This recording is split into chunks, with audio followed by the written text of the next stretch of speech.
আব্বা বল খোকা। না ওই উপরে আসো, কথা আছে তাড়াতাড়ি। দাঁড়া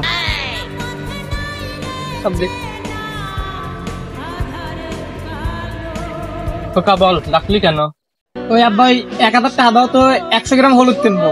কালকে না 10 টাকা 100 গ্রাম হলুদ কিনে আনলাম। কালকের দিন গেছে, আজকে সেকেন্ডে দাম বাড়তিছে। আজকে হলুদ কিনবে দাও, তোমার পিছন দিয়ে হলুদ কেনা গুবাই করে দিবি। আব্বা তাড়াতাড়ি করে ওই 1000 দাও, তারপর ওই ট্রেন শেষ হওয়া পাবেনি। ট্রেন শেষ হলে বাসে করে যাবি? আরে ওই ট্রেন মানে আমার ভিডিও বেনকে ভাইরাল হওয়া লাগবে, ভাইরাল। তুই বলে আমাকে বাইরে লবি না, রাজদের মতো পড়াটা বানা, না এলে কেন ইমনের মতো গান কবি। আর আব্বা তুমি জানো না, এখন হচ্ছে ওই উতা খাওয়া লাগে না, ইনস্টাগ্রামে এখন এই বালসাল করলে পারে, দাও এবার ইনস্টাগ্রামে এখন এই বালসাল করলে পরে ভাইরাল হওয়া যায়।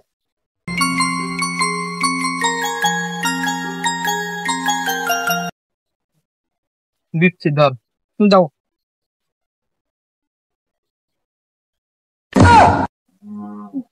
এই শুরে বাসা তোর এসে বালসাল করার জন্য টাকা দেবো? আব্বা টাকাটা দাও না, আমার ভাইরাল হওয়া খুব দরকার। বালসাল করলে কি টাকা দিতে পারবো না তো খোকা? তাহলে আমার গার্লফ্রেন্ডের মান নাম্বার দেবো না। খোকা 1000 টাকা নে আর 100 হলুদ দে।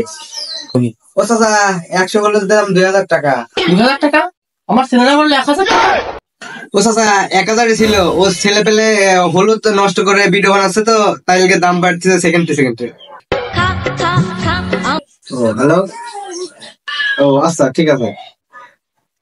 ওকে আমি ভুল বলেছি, 100 হলুদ দাম 2000 টাকা না। হ্যাঁ 3000 টাকা। 3000 টাকা লাগবে না তো? বালের গার্লফ্রেন্ডের মান নাম্বার কিনে দাও বাবা, কিনে দাও না, হাত ধরে পায়ে ধরে কিনে দাও। বালতি না কিনে 1 টাকাও দিতে পারো।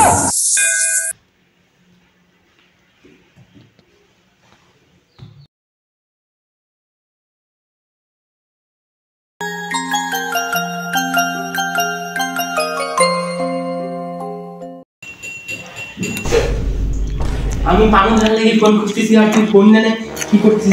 করতে হবে